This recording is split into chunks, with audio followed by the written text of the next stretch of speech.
지금 고린도전서를 우리가 묵상하고 있는데 어제 말씀 13장은 사랑에 대한 사도 바울의 말씀이었습니다. 제가 그 유튜브를 통해서 간증을 간혹 듣는데 기독교 출판사인 규장의 대표이신 그 성도님의 간증을 들은 일이 있었습니다. 이러한 말을 하시더라고요. 우리가 이 세상의 생활을 마치고 하나님 앞에 갔을 때 처음 듣는 음성이 이 말씀이 될 수 있다는 간증의 말씀이었습니다. 너는 세상에서 얼마나 사랑을 하다가 왔니? 라는 하나님의 질문입니다. 저는 처음 이 간증을 들을 때 제 마음이 좀 쿵 하고 내려앉는 경험을 했습니다. 이 하나님의 질문에 대해서 제가 하나님께 말씀드릴 수 있는 내용이 너무 적다는 생각이 들었기 때문입니다. 우리 성도님들과 저 역시 우리에게 주어진 이 짧은 살 안에서 보다 많은 사랑을 하다가 천국에 가시기를 주님의 이름으로 축복합니다. 오늘 말씀 고린도전서 14장 전반부에서는 교회 내에서의 방언과 예언이라는 그 은사 문제를 다루면서 신앙의 본질을 알려주고 있습니다. 하나님께서 이 은사를 주신 목적, 그 목적은 개인의 영적인 만족보다는 공동체를 올바르게 만들어가는 교회의 건축에 있다고 바울은 말합니다. 바울은 이 은사를 받아들이는 태도에 대해서 중요한 것이 사랑을 추구하며 신령한 것을 사모하라고 명령합니다. 그리고 여러 가지 은사 중에서 특히 방언과 예언 중에서 예언을 사모하라고 강조합니다. 이 예언이라는 은사를 신약 성경에서는 미래를 점치는 그러한 말이나 행동을 말하는 것이 아닙니다. 마음에 잘 새겨져 있는 하나님의 말씀. 여기서 예언이라는 예자는 예금할 때 돈을 저축한다. 그럴 때의 예자죠. 그 의미입니다. 즉 신약은 우리 마음에 말씀이 새겨져 있습니다. 그것이 새 언약의 약속이었죠. 그래서 신약은 우리 마음에 이 새겨져 있는 이 말씀을 성령의 감동으로 공동체나 다른 성도에게 명확히 전달을 해서 그 영을 깨워주는 이 말씀의 전달이나 설교, 이것을 예언이라고 말하는 것입니다. 그리고 방언이라는 것은 하나님과 나 사이에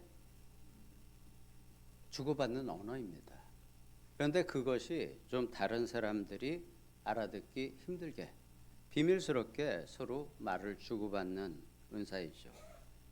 예언은 공동체와 성도를 향한 하나님의 위로와 권면을 담고 있는 은사입니다. 왜냐하면 예언을 할 때 대부분 그 성도의 마음을 하나님의 마음으로 살펴서 하나님의 위로를 전하는 내용들이 예언의 대부분의 내용이기 때문입니다. 하나님께서는 우리가 나 혼자만의 영적인 도취에 그것만을 즐기기보다는 형제와 자매의 덕을 세우는 일에 더욱 힘쓰기를 원하십니다. 그리고 바울은 방언과 예언을 성도의 개인 건축, 방언은 성도의 개인 영적인 건축, 그리고 예언은 교회의 건축으로 대조를 해서 설명을 해줍니다. 방언은 통역이 없으면 그것을 그 내용을 통역해주는 통역자가 없으면 그 내용이 지식적인 표현, 지성으로 표현이 전달이 되지 않기에 개인의 기쁜 감정에 끝날 수가 있지만 예언은 회중의 지성, 공동체의 지성에 호소하면서 교회를 말씀의 반석 위에 세우는 역할을 하기 때문입니다. 우리에게 있어서 진정한 예배라는 것은 무엇일까요? 뜨거운 성령의 임재. 바로 이 임재와 더불어 깨닫는 마음, 우리의 지성으로 말씀을 깨달아가는, 그리고 내 마음속 깊이 정말 알아가는, 이것이 성도들과 함께 하나님을 향한 하나됨의 과정이어야 합니다. 이것이 올바른 예배라고 사도 바울은 권면을 합니다. 바울은 이 교회 안에서 알아들을 수 없는 방언으로 자기 만족을 구하는 것보다는 하나님을 바로 알고 공동체를 일깨우는 예언이 더 중요하다고 이렇게 계속 앞에 은사에 대한 말씀에서부터 지금까지 가르쳐주고 있습니다. 물론 방언이 중요하지 않다는 것은 아닙니다. 오늘 말씀이 조금 길어지더라도 제가 경험한 방언의 은사에 대해서 잠깐 나누어 보겠습니다. 제가 한 4년 전 정도 아니면 5년 정확히 모르겠는데 연말에 기도를 하고 있는 중에 그때 이제 여기 밤에 와서 혼자서 좀 기도를 계속 좀 했었습니다. 몇 년간 그렇게 기도를 했었는데 그때 어느 날 연말이었는데 하나님께서 이런 말씀을 주시더라고요. 내년 1년 동안은 네가 좀 와가지고 나를 위해서 기도를 해줄 수 있겠니? 여쭤보시길래 당연히 오케이를 했죠. 그리고 1년 동안 이곳에 강대상에서 그리고 또 피치 못하게 오지 못하는 날은 다른 장소에서 1시간 동안을 교회에 왔을 때는 정말 큰 소리로 방언을 1시간 동안 팔을 들고 1시간 동안 미친 듯이 소리를 지르면서 기도를 했었습니다. 근데 보통 방언을 제가 할 때는 그 내용을 어렴풋이 남아 알고서 기도를 하는데 그때는 몇 달 동안 내용을 전혀 알지 못하는 상태에서 방언 기도를 한 적이 있습니다. 근데 6개월 정도 지나면서 어렴풋이 그 의미를 알게 되었는데 제가 어떤 선교사님들을 위해서 기도를 하고 있더라고요.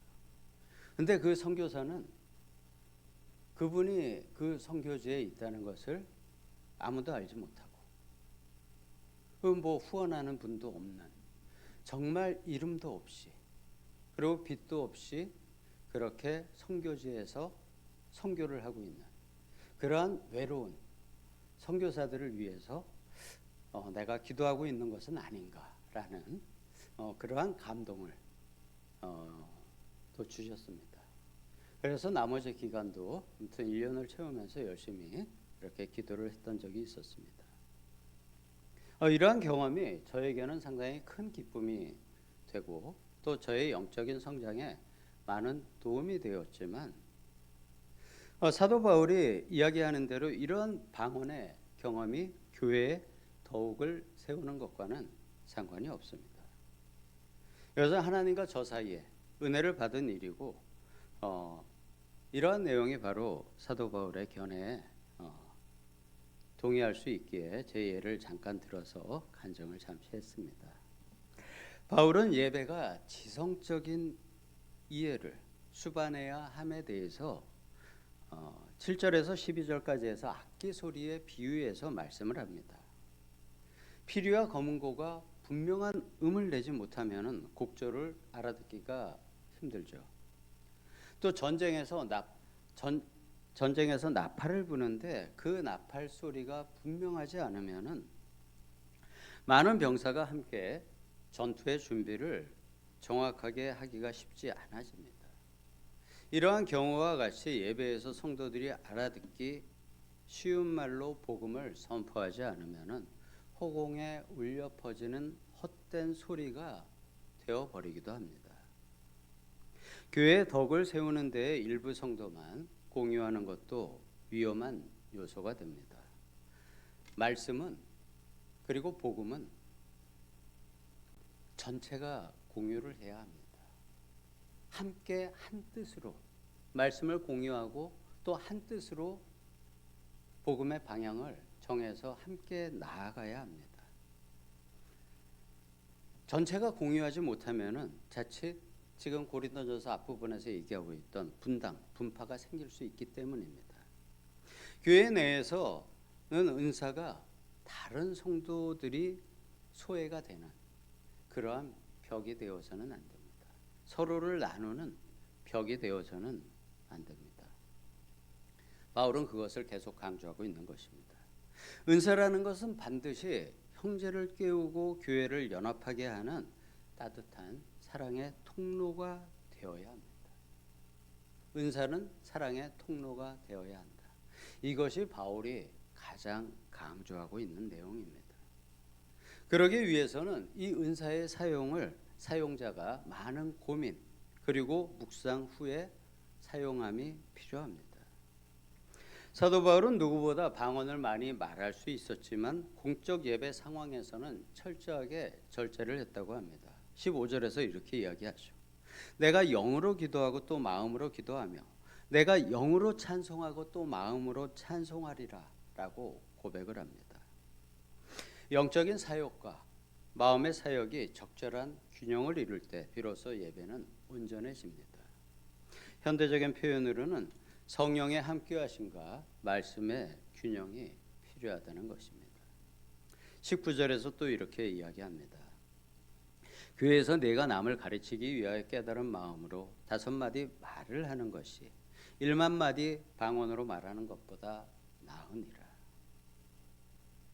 공동체에서의 예배는 신비함보다는 진리의 공유가 더 중요함을 알려주는 것입니다. 예배는 나 혼자 하나님과의 긴밀한 관계, 황홀경 아니면 기쁨에 빠지는 그러한 자리가 아닙니다.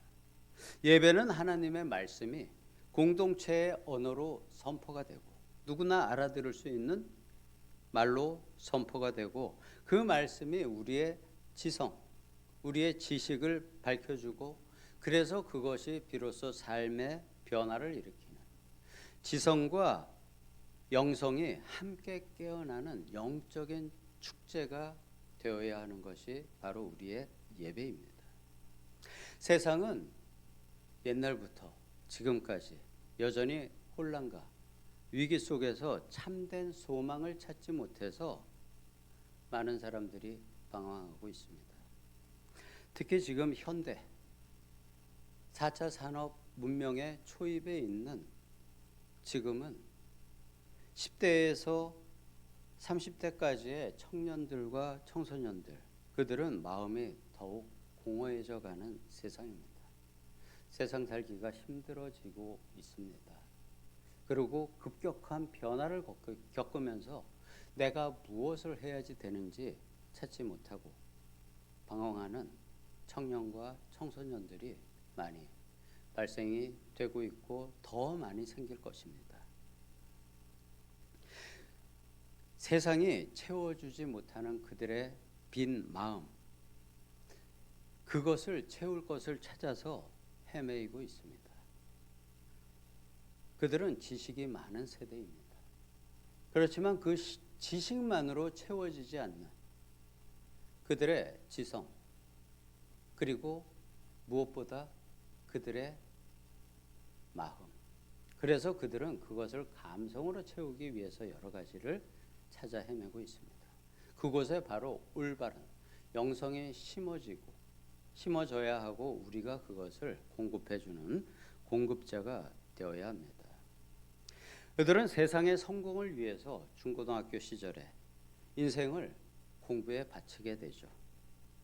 그런데 자신의 모든 것을 공부에 바쳤지만 막상 사회에 나가게 돼서 사회생활에서는 가야 될 목표가 없어지는 경우가 많습니다. 그리고는 그 공허한 자리를 올바른 영성으로 채우지 못하면 오로지 성공 외에는 그들에게 바라볼 것이 없어지고 마는 것이죠. 성공을 향해서 가면서도 공허하고 또 그 성공의 길에서 제외가 되게 되면은 그 공허함에 소외감까지 들게 됩니다. 이 자녀들의 영성을 미리 어릴 때부터 중고등학교 때부터 채워주는 것이 바로 현대 크리스천 부모들의 역할입니다.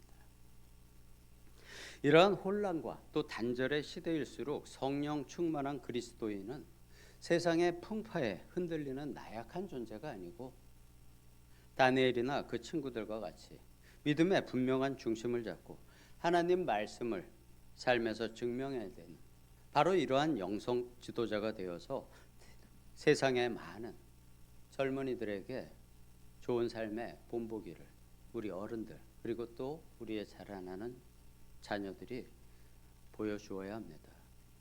이러한 모습을 보일 수 있는 교회와 그렇지 못한 교회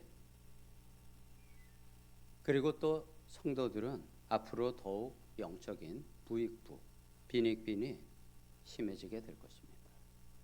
이 부익부, 빈익빈이 심해지는 현상은 사회의 모든 면에서 나타나게 될 것이고요.